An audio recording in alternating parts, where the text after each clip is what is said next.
என் மனதிற்கு மிகவும் இனிய மகர ராசிக்காரர்களே. மகர ராசிக்காரர்கள்னா எனக்கு ரொம்ப பிடிக்கும். உங்களோடு நான் வாழ்ந்திருக்கிறேன் 10, 15 வருஷமா எனக்கு உங்கள தெரியும். இந்த சனி வந்து உங்கள என்னெல்லாம் படாத பாடுபடுத்தினாருன்னு தெரியும். இவர்ட்டருந்து தப்பிக்கிறதுக்கு நீங்க என்னெல்லாம் பண்ணீங்கன்னு எனக்கு நல்லா தெரியும். மகர ராசிக்காரர்கள பொறுத்தவரைக்குமே 7ஆம் இடத்திலே குரு பகவான் உச்சம் பெறுந்தார். 7ஆம் இடம் என்பது என்ன அப்படின்னா, ரொமான்ஸ். இந்த 7ஆம் இடம் என்பது காதல். சார் வேலை பார்க்குறோம்.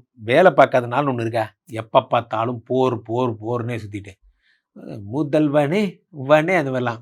வாலின் ஓசை கேட்ட தலைவா வளையல் ஓசை அந்த மாதிரிலாம். என்ன திடீர்னு நல்லா இருந்த மனுஷன் லவ் பண்ண ஆரம்பிச்சிட்டாரு அப்படிங்கிற மாதிரி. இப்போதான்யா அவர் நல்லா இருக்காரு, சும்மா இருங்கயா கொஞ்ச நாள் லவ் பண்ணிட்டோம் அப்படிங்கிற மாதிரி. 7ஆம் இடத்துல குரு பகவான் வரும்போது கம்பெனி ப்ராஜெக்ட் மீட்டிங்கு ஆடிட்டுன்னு பிஸியாக சுற்றிட்டு இருந்தாலும் கொஞ்ச நாளைக்கு எல்லாத்தையும் தள்ளி வச்சுட்டு 1 மாதம் என் ஒய்ஃப்காக நான் வாழ போகிறேன். ஒய்ஃப் கூட சேர்ந்து சுத்த போகிறீங்க.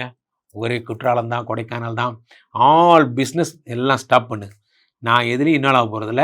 ஐ am taking breath I am taking leave for another 10 days அப்படிங்கிற மாதிரி. சில பேர் ஃபாரின்லாம் போவீங்க, குளிர் பிரதேசங்களுக்கு போவீங்க, கடல் பிரதேசங்களுக்கு போவீங்க. அங்கே போயிட்டு ஜாலியாக ஃபன் பண்ணிட்டு வருவீங்க. அந்த மாதிரிலாம் நடக்கும். எங்கே சார் ஒய்ஃபை கூட்டிகிட்டு போகிறேங்கிறீங்க, அப்புறம் ஃபன்னு பண்ணுறாங்க. ஏங்க நீங்கள் அப்படி புரிஞ்சுக்கணும். இப்போ 7ஆம் இடத்துல ஒய்ஃபை கூட்டிகிட்டு போயிட்டு நீங்கள் உங்களுடைய இது வரைக்கும் ஃபஸ்ட் ஹனிமூன் போகாதவங்க செகண்ட் ஹனிமூன் போங்க. அந்த மாதிரிலாம் உங்களுக்கு புத்திர பிராப்தி கிடைக்கின்ற நேரம். 7ஆம் இடத்துல குரு காதல் ரொமான்ஸுங்கிற இடத்துல உச்சம் பெறுகிறார். அதனுடைய பரிசாக குழந்தை கொடுத்துருவார். அப்போது சுற்றுலா முடிச்சுட்டு திரும்பி வரும்போதெல்லாம் நல்ல செய்தியோடு வருவீங்க. அந்த மாதிரிலாம் நடக்கும்.